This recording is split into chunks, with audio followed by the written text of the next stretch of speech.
Hospital में admit है mummy, आप लोग जल्दी से हॉस्पिटल में आ जाइए। तो चिंता मत कर बेटा, हम लोग अभी जल्दी से हॉस्पिटल पहुंचते हैं। तुम अपना और जमाई जी का ध्यान रखना बेटा। विशाल, बहू सीमा, जल्दी से यहाँ हॉल में आओ। हाँ मम्मी, क्या हुआ? आपने हमें बुलाया और आप इतनी उदास क्यों हो? बेटा, अभी पूनम का फोन आया था, वो हॉस्पिटल में है। हॉस्पिटल में? क्या मम्मी, क्या हुआ? क्या हुआ मम्मी जी? दीदी ठीक तो है ना? हाँ, पूनम तो ठीक है, लेकिन विकास का एक्सीडेंट हुआ है और वो अभी बहुत ही ज्यादा सीरियस है। वो अभी आईसीयू में है। उसने हम लोगों को जल्दी से बुलाया है। चलो हम जल्दी से हॉस्पिटल चलते हैं। हाँ हाँ मम्मी जी, चलिए हम सब लोग जल्दी से दीदी के पास चलते हैं। वो बहुत ही ज्यादा परेशान हो रही होंगी। जवाई जी की हालत तो बहुत ही ज्यादा खराब है बेटा। बेटा, विकास जी की हालत ऐसी कैसे हो गई? कैसे हुआ उनका एक्सीडेंट? कुछ तो बताओ बेटा। वो मम्मी, कल रात हम इनके बॉस की बेटी के बर्थडे पार्टी में गए थे।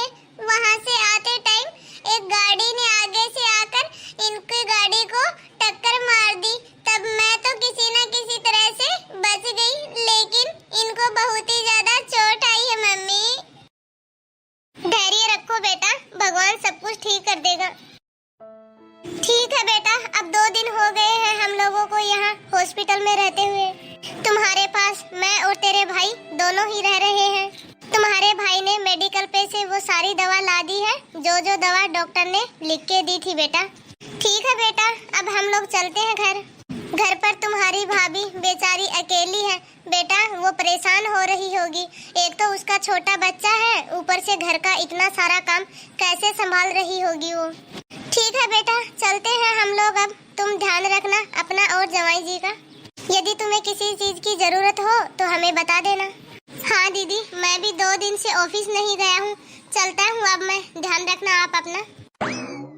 देखिए, आपके पति को आज पूरे 7 दिन के बाद होश आया है। यदि आप चाहो तो आप उनसे मिल सकती हो। हाँ जी, चलिए, जल्दी से मिलना है मुझे अपने पति से। वो ठीक तो है ना डॉक्टर साहब? हाँ हाँ, अब चिंता करने की कोई बात नहीं है, वो अभी एकदम ठीक है। आप उनसे मिल सकते हो। आपको पता है मुझे कितनी टेंशन हुई थी, लेकिन अब आपको एकदम सही देखकर मेरी जान में जान आई है। अभी डॉक्टर ने आपसे ज्यादा बातचीत करने के लिए मना किया है। आप आराम कीजिए, तब तक मैं डॉक्टर से मिलके आती हूँ। देखिए, अभी तो उनकी हालत में सुधार है, लेकिन 2 हफ्तों तक उन्हें और हॉस्पिटल में रखना पड़ेगा। ठीक है डॉक्टर साहब, जैसा आप ठीक समझे, लेकिन उनके इलाज में कोई भी कमी नहीं होनी चाहिए डॉक्टर साहब। वो एकदम सही तो हो जाएंगे ना? हाँ हाँ, वो एकदम सही हो जाएंगे। आप किसी भी बात की टेंशन मत कीजिए। आप 2 लाख रुपए और जमा करवा दीजिए। ठीक है डॉक्टर साहब, मैं 2 लाख और जमा करवा दूंगी। अभी मैं इतने सारे पैसे और कहाँ से लेके आऊँ? अभी इनकी सेविंग से जो मैंने 5 लाख रुपए इकट्ठे किए थे, वो भी मैंने पूरे इनके इलाज में खर्च कर दिए। और जो 2 लाख रुपए इनके बॉस दिए थे, वो भी पूरा पैसा खर्च हो गया। अब 2 लाख रुपए और मैं कहाँ से एडजस्ट करूँ? मुझे तो कुछ भी समझ में नहीं आ रहा। अब इतने पैसे मैं कहाँ से लेके आऊँ? मैंने अपने सारे गहने भी बेच दिए इनके इलाज के लिए, और इनके दोस्तों से भी मैंने उधार ले लिया है। लेकिन अब मुझे 2 लाख रुपए और जमा करवाना है, वो मैं कहाँ से लेके आऊँ? मैं एक काम करती हूँ, अपने मायके वालों से पैसे मांगती हूँ। वो मेरी मदद जरूर करेंगे, वो मुझे निराश नहीं करेंगे। वो 2 लाख रुपए मुझे जरूर से देंगे। आखिरकार मैं उनकी बेटी जो हूँ, वो मेरी मजबूरी समझेंगे और मेरी मदद जरूर करेंगे। मैं अभी अपने मायके जाती हूँ और अपने पापा से 2 लाख रुपए लेके आती हूँ। पापा, मुझे 2 लाख रुपए की जरूरत है। आप मुझे 2 लाख रुपए दे दीजिए। समय आने पे मैं आपके सारे पैसे वापस लौटा दूंगी पापा। अभी मेरे सारे पैसे विकास के इलाज में खर्च हो गए हैं और 2 लाख रुपए जमा करवाने हैं। डॉक्टर ने कहा है कि इन्हें 2 सप्ताह तक और हॉस्पिटल में रखना पड़ेगा, जिसके लिए मुझे 2 लाख रुपए और जमा करवाने हैं पापा। और आपकी तो पेंसिल भी आती है, मुझे पता है आप मुझे निराश नहीं करोगे। आप मुझे 2 लाख रुपए दे दीजिए पापा, मैं आपके सारे पैसे वापस लौटा दूंगी। हाँ बेटा, मैं तुम्हारी मदद तो कर देता,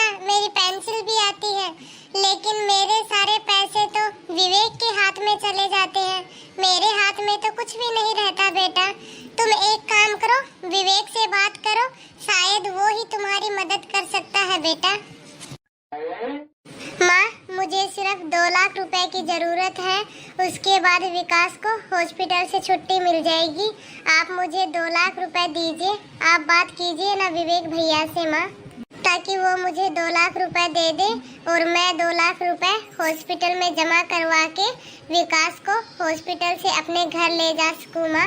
अब तो आप ही मेरी मदद कर सकती हो, आप मेरी मदद करोगी ना माँ? मुझे लगता है बेटा तुम्हें यहाँ से नहीं बल्कि अपने ससुराल वालों से मदद लेनी चाहिए बेटा। जो पैसे तुम मुझसे मांग रही हो वो पैसे तुम अपने ससुराल वालों से मांगो, क्योंकि विकास इकलौता बेटा है उनका, वो तुम्हारी मदद करेंगे, फर्ज बनता है उनका। और यदि वो पैसे देने से मना करे तो केस ठोक देना उनके ऊपर। और हाँ, फ्लैट बेचने की गलती तुम दोबारा मत करना, क्योंकि उनके इलाज के लिए पहले ही तुमने अपने सारे गहने बेच दिए हैं। और रही बात बेटा विवेक से पैसे लेने की, उसकी तो आर्थिक स्थिति वैसे ही खराब चल रही है, वो तुम्हारी मदद कहाँ से करेगा बेटा? तुमने देखा नहीं हॉस्पिटल में कैसे दौड़ दौड़ के वो जवाई जी के लिए दवाइयाँ लेकर आ रहा था। उसके पास तो बेटा पैसे नहीं है, फिर वो तुम्हारी मदद कहाँ से करेगा? हाँ दीदी, विवेक पे भी घर की बहुत बड़ी जिम्मेदारी है। इतने सारे पैसे वो कहाँ से अरेंज करेंगे दीदी? उनसे नहीं हो पाएगा दीदी। आप अपने ससुराल वालों से ही मांग के देखिए, वो आपकी मदद जरूर करेंगे दीदी। पैसों की कोई भी कमी नहीं होने के कारण आज मेरी सगी माँ ने और सगे भाई भाभी ने पैसे देने से मुझे मना कर दिया। ये लोग मेरे मुसीबत के समय में मेरी कोई भी मदद नहीं कर रहे। मेरी माँ सोचती है कि मेरे बेटे के पैसे कहीं खर्च ना हो जाए। जिस माँ भाई बहन के कहे अनुसार मैं चलती आ रही थी, ये लोग जैसा बोलते थे मैं वैसा ही करती थी। आज इन्हीं लोगों ने मेरी मदद करने से इनकार कर दिया। मैं अच्छे से जानती हूँ मेरे मायके वालों के पास पैसे की कोई भी कमी नहीं है। क्या 1-2 बार मेडिकल से दवा ला देने में ही भाई का फर्ज पूरा हो जाता है?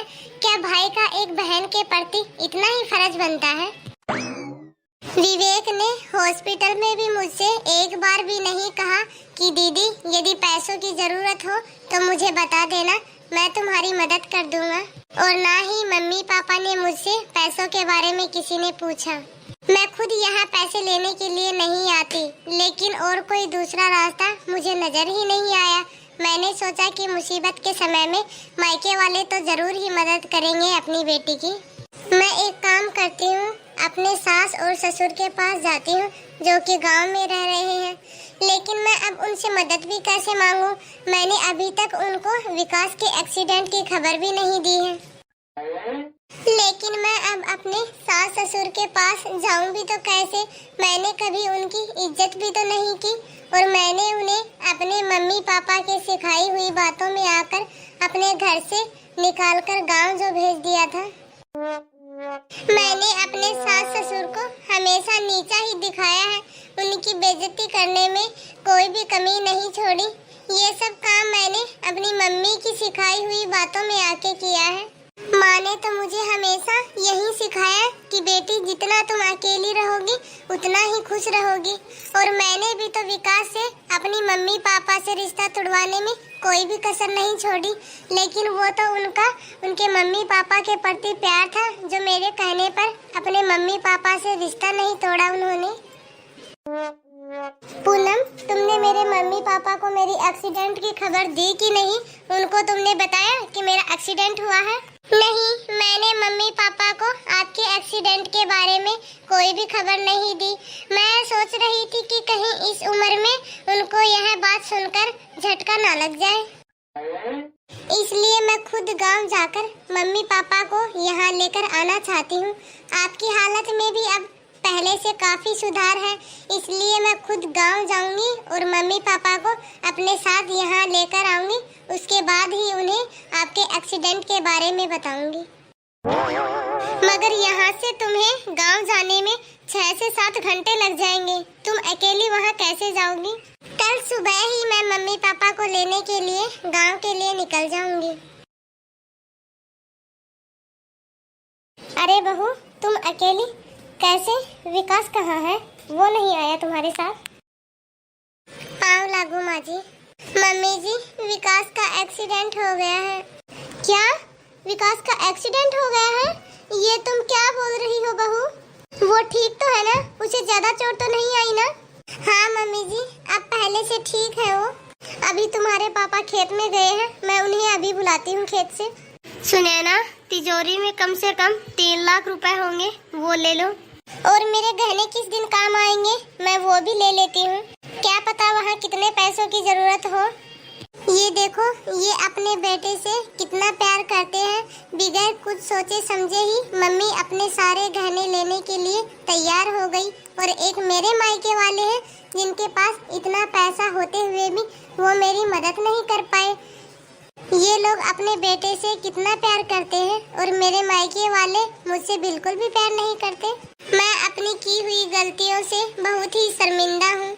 ये लोग खुद भी इतने पैसे वाले नहीं हैं, फिर भी बगैर कुछ सोचे समझे अपने बेटे के लिए सारे पैसे और गहने लेकर मेरे साथ चलने के लिए तैयार हो गए।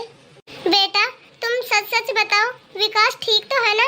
तुम्हें ऐसा रोता हुआ देखकर मेरा तो दिल बैठा ही जा रहा है।